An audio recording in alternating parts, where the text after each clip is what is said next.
colocar para gravar agora. Pronto, agora tá sendo gravado. Entendeu? Ô, Pedro. Diga. O que tá de fundo que eu lembrei de você? Por favor, não machuque meu coração, porque o nosso time tá assim, né? Ele não vai ser mais um time. Tá uma bosta. Ele infelizmente, ele não está sendo um time, né? Ele está sendo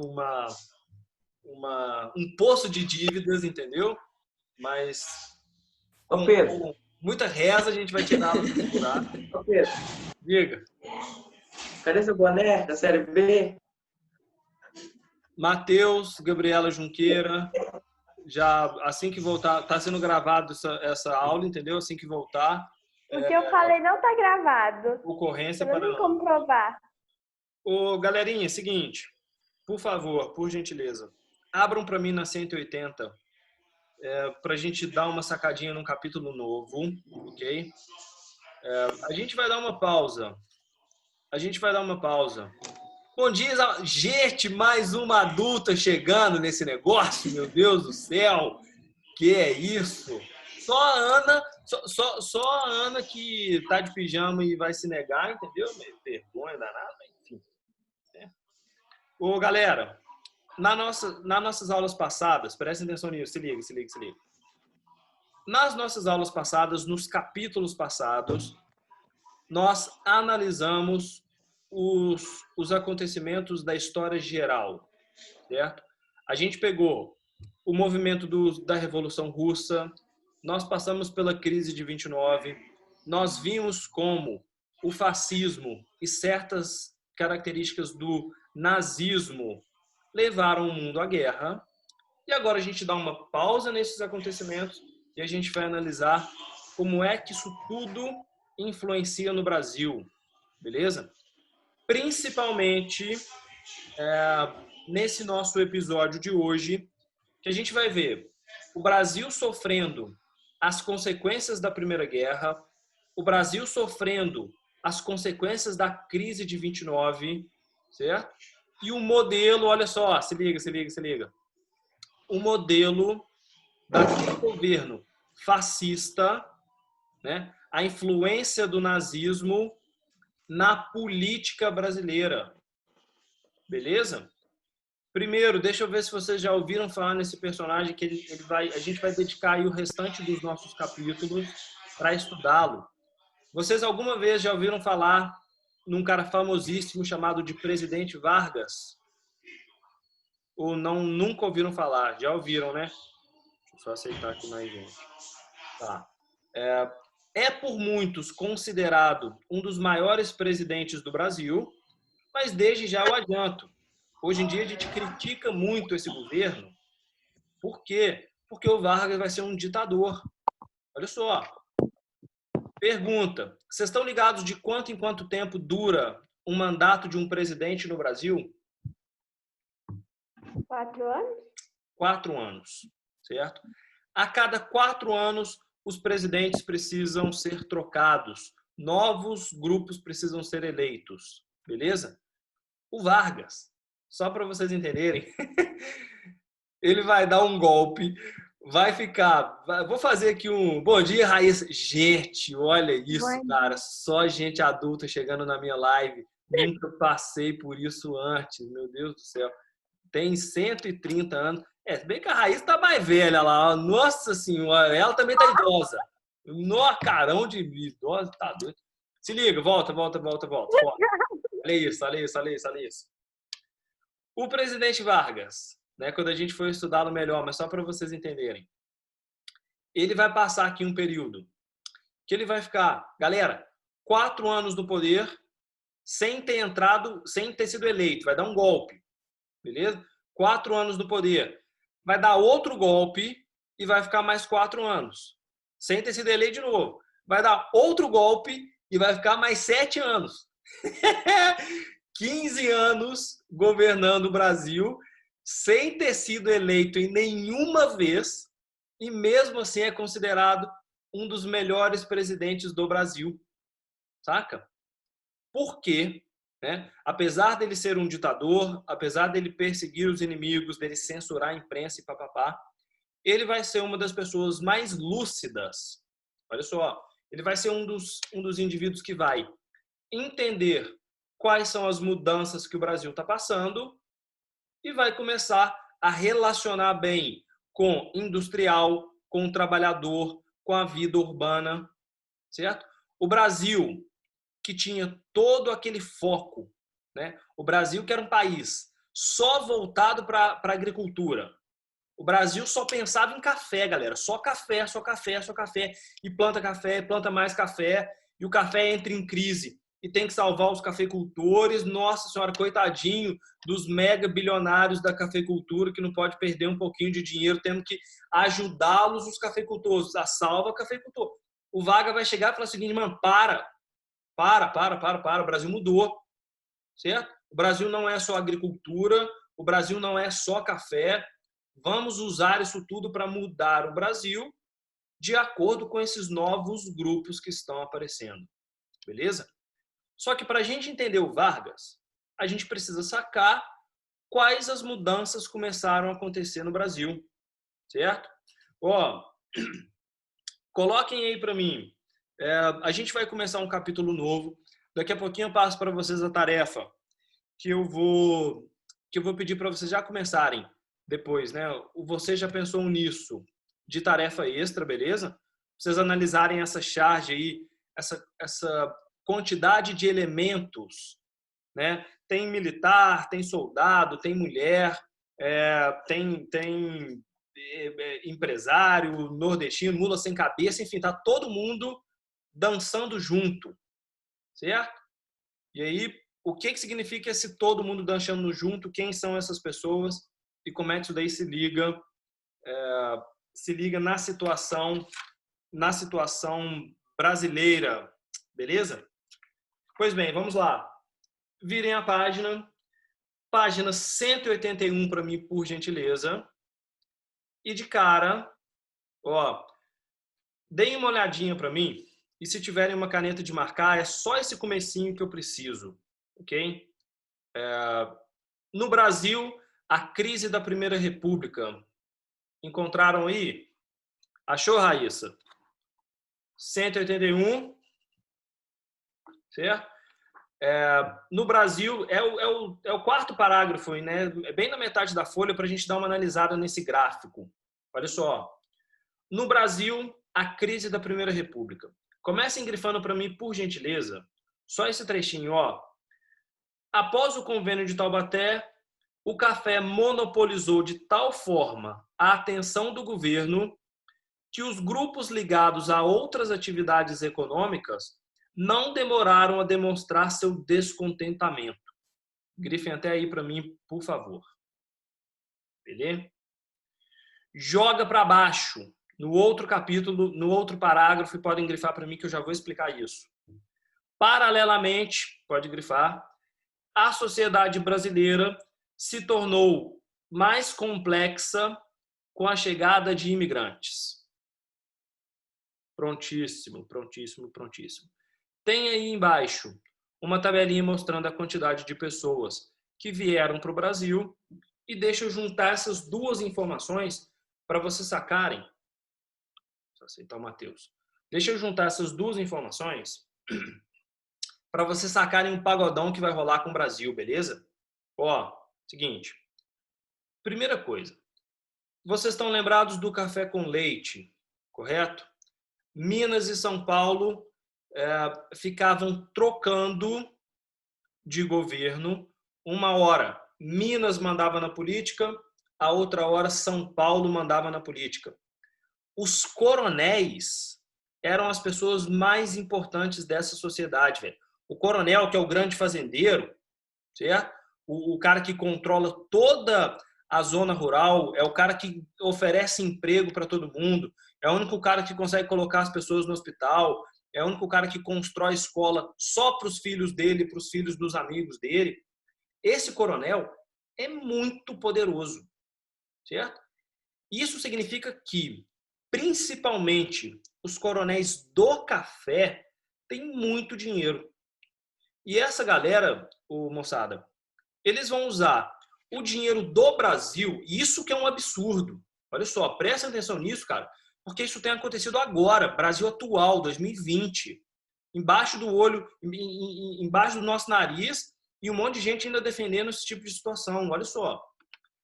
Esses coronéis usavam o dinheiro do Brasil inteiro, o dinheiro do país, que todo mundo paga imposto, que todo mundo banca, que todo mundo sustenta, para eles se beneficiarem. Saca? O que o coronel faz com esse dinheiro? Ele vai construir uma estrada de ferro, ele vai construir uma rodovia. Nossa, bacana, mas o coronel é maravilhoso. Como é que a gente pode falar mal de um coronel que está trazendo uma ferrovia para a nossa cidade? Ele está trazendo a ferrovia para a cidade? Não, velho. O cara está trazendo, galera, a ferrovia até a porta da fazenda dele. A cidade que está do lado. Saca? Aí o povo boca aberta, lá, ele é maravilhoso, ele trouxe uma ferrovia pra gente, a gente adora ele. Porra nenhuma, velho. O cara tá fazendo isso até a porta da fazenda. Sacou? Ok? E toda a política, ela funcionava para atender os coronéis e principalmente o café. Certo? Qual é o problema disso? Que o Brasil começa a crescer. O Brasil começa a ficar cada vez mais populoso. O Brasil começa a ficar cada vez mais urbano. Aí a população da cidade fala o seguinte, olha, o país Brasil precisa melhorar o asfalto da cidade. O país Brasil, os prefeitos, os governadores, o presidente, ele precisa trazer emprego para a cidade. Ele precisa ajudar a gente a construir porto. Ele precisa gerar indústria. O que o presidente fala? Não, opa, não. Dinheiro do país Brasil vai para os cafeicultores, certo? Mas nós, urbanos, os advogados, os médicos, os pedreiros, os coletores de lixo, os engenheiros, os professores, nós também somos brasileiros, a gente precisa melhorar alguma coisa. Não. Ó, dinheiro do Brasil vai para a cafeicultura. Certo? Vai para construir estrada de ferro. Vocês estão achando ruim ter estrada de ferro? Não estamos, mas o motivo dela está errado. Porque ela só está sendo feita para o cafeicultor ganhar dinheiro. Aí o povo brasileiro tem que ficar correndo atrás do cara e montando as suas cidades do lado da fazenda do cara para a gente se beneficiar. E não o contrário. Saca? A justiça, galera, olha que doido. A justiça é a gente fazer uma estrada de ferro que ligue o povo brasileiro a outro povo brasileiro e o cafeicultor que aproveite disso, e não o contrário. Certo? E cada vez mais o Brasil vai ficando complexo. Aí os detalhes. Primeira Guerra Mundial, explodem a Europa inteira. E vocês já ouviram falar em refugiados de guerra? Já ouviram falar nisso? Hoje em dia a Europa está passando por um problema desse, que é receber os refugiados de guerra da guerra da Síria, por exemplo. Um monte de gente da destruição daquele país estão indo para a Europa. Já ouviram falar, não já? E aí, qual é a situação? Quando a Primeira Guerra Mundial destrói a Europa inteira, certo? As cidades europeias são arrasadas, a agricultura europeia é destruída, a galera vai plantar, chega no campo. Ô, Matheus, tem mina de tanque de guerra escondido no chão da sua fazenda. Até hoje eu vi uma notícia dessa que eu achei super bizarro, cara, muito doido. Numa cidadezinha no sul da Alemanha, que uma mina terrestre, dessas que ficam escondidas no solo, uma mina terrestre da Primeira Guerra Mundial explodiu uma vaca, saca? A vaca estava andando, pastando, né, andando no pasto, pisou na mina. O negócio tem 100 anos, velho. Literalmente tem 100 anos que a mina está enterrada. O proprietário chegou lá, a vaca explodiu. Assim, né, pena da vaquinha, mas imagina se é uma criança, imagina se é uma pessoa que está lá. Ou seja, a Europa está arrasada. Não tem indústria, porque a indústria foi bombardeada. Não tem agricultura, porque a agricultura está cheia de mina terrestre. Não tem estrada, não tem vida, não tem emprego. O que os italianos, o que os alemães, o que os austríacos, os espanhóis, os ingleses vão fazer? Tem que ir embora, certo? para tentar reconstruir a sua vida em outro lugar. Quais os países que vão receber esses refugiados? Brasil, Argentina, Estados Unidos. Vem para a América. Por quê? Porque aqui a gente tem terra, a gente tem emprego, a gente não estamos destruídos. É uma oportunidade desses grupos tentarem se desenvolver. E cada vez mais essas pessoas migrando para cá, tem aí a tabelinha, para vocês compararem na 181, vocês vão sacar que é muito europeu vindo, certo? Mesmo antes da guerra, eles já começam a migrar para cá, mas tem um boom, certo? Olha aí, por exemplo, o terceira e quarta coluna. Olha a quantidade de aumento, por exemplo, dessas populações fugindo da guerra, tudo vindo para cá. E aí minha pergunta, olha só, vocês acham que as pessoas que chegam num país novo, elas têm maiores chances de arrumar um emprego na zona rural ou na zona urbana? É mais fácil arrumar emprego no campo ou na cidade?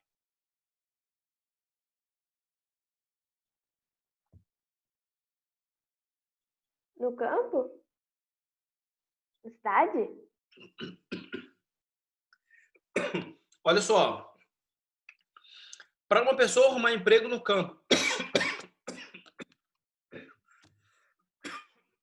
gasguei com a água, ri não, gente, nossa senhora, imagina começa a engasgar aqui, vocês tudo me vendo no vídeo gravado, que vergonha. Não, tá doido, tem que ter dó, tem que ser mais humano, credo. Nossa senhora, tudo praga. A raiz tá passando mal. Ô, galera, os trabalhos no campo, até hoje eles são limitados. O que as pessoas elas podem fazer no campo? Ela pode ser alguém que vai ajudar na plantação, na colheita, na criação de animal.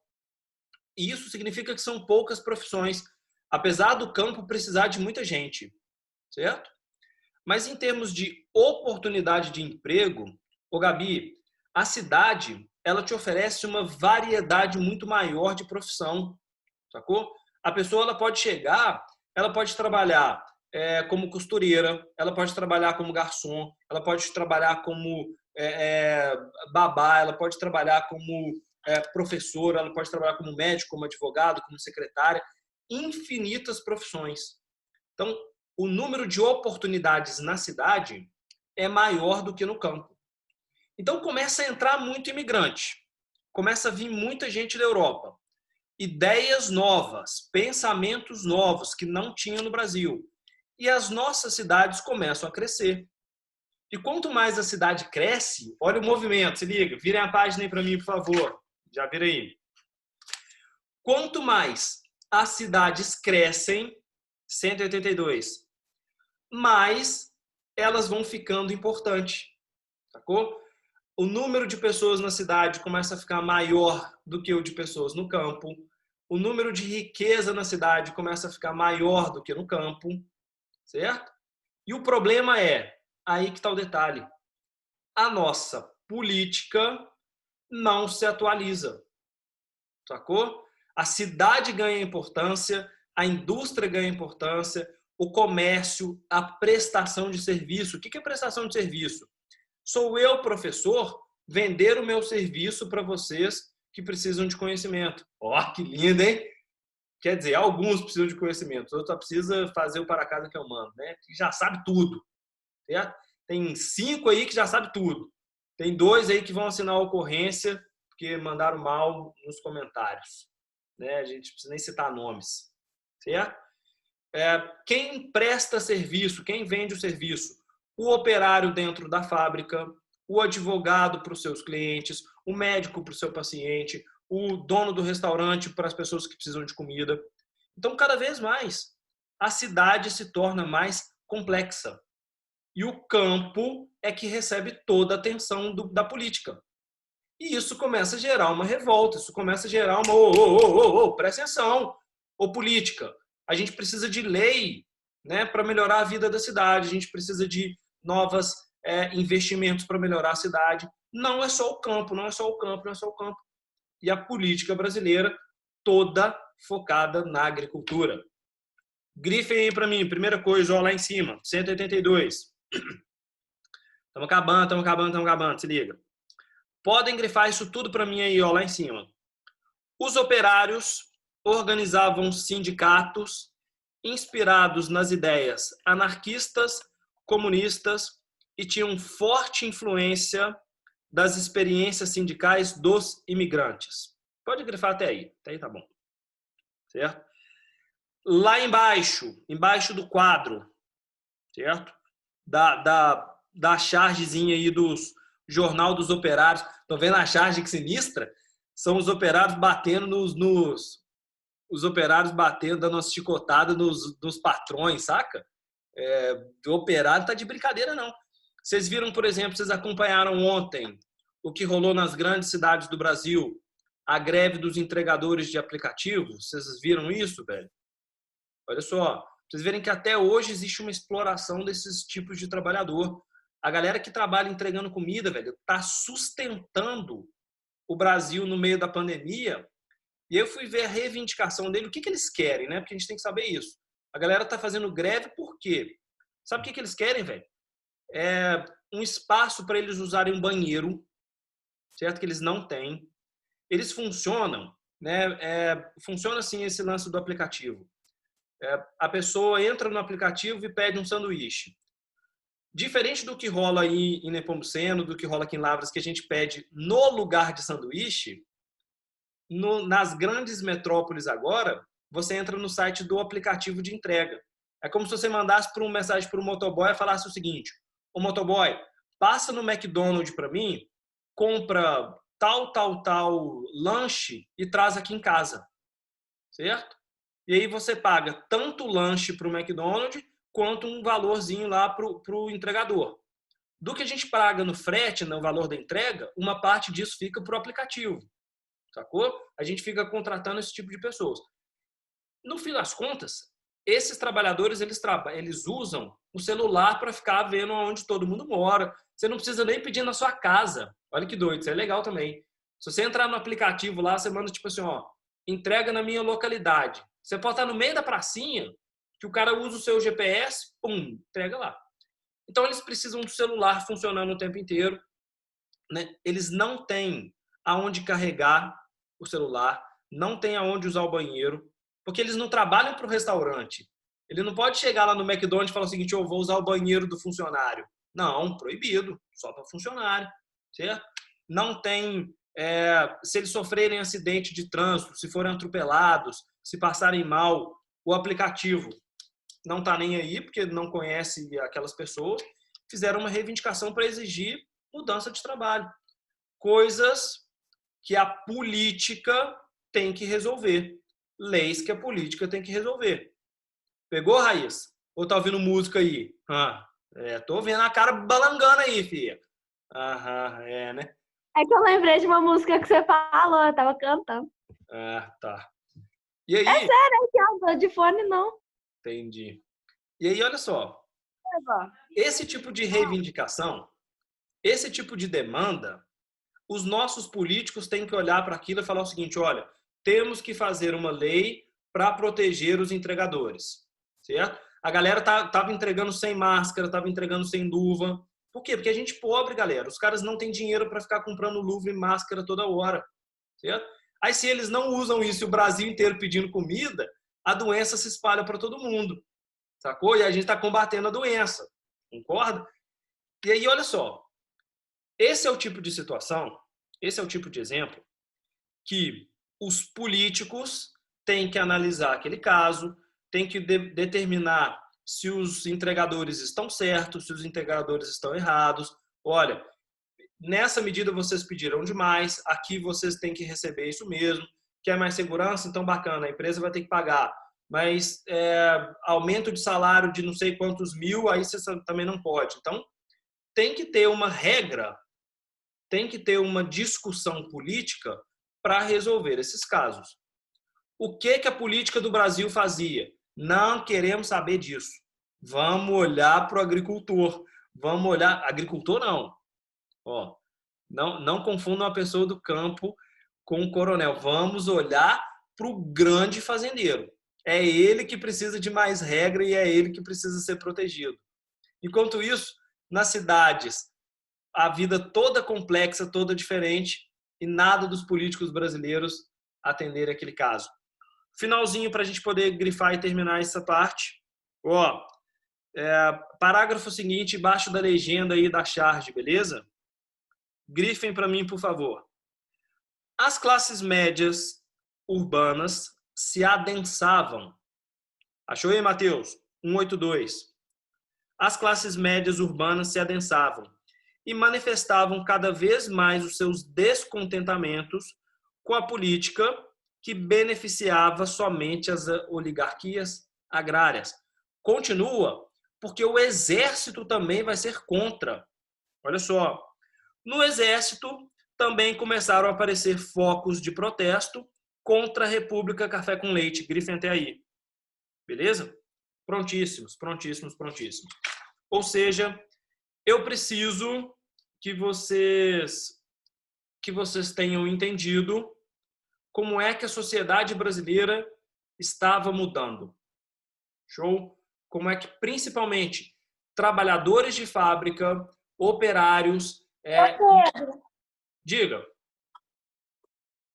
então vai ser o Vargas que vai tirar a política café com leite? Isso. Ele entra e ele vai começar a olhar para esses grupos que não recebiam atenção da política do Brasil. Ele vai ser o cara que vai olhar para o operário, para o industrial, para o trabalhador urbano, para as mulheres, certo? Ele que libera não, né? Permite o voto feminino. A gente vai ver isso melhor. O próprio exército brasileiro, ou seja, ele muda tudo. Por isso que ele vai ser o cara, como eu falei no começo da aula, por isso que ele vai ser o cara que vai ficar toda hora fraudando a eleição e continuando no poder, porque o povo ama ele. Ele vai ser bom tanto para a agricultura quanto para a indústria. Ele vai ser bom para o campo quanto para a cidade. Sacou? Para o mais rico ao mais pobre. Então, de repente, o cara brilha. Mas em breve. Por favor, façam para mim de tarefinha, então. Façam para mim de tarefinha, então, por gentileza. Você já pensou nisso, de tarefa extra. E o Em Casa 1, página 190. Tarefa extra, lá na página 180. Você já pensou nisso? E o Em Casa número 1, página 190. Ô, Pedro, Diga, senhora. deixa eu te perguntar uma coisa. Ó, deixa eu ver se eu consigo virar a tela. Ai. Deixa eu até Isso daqui, por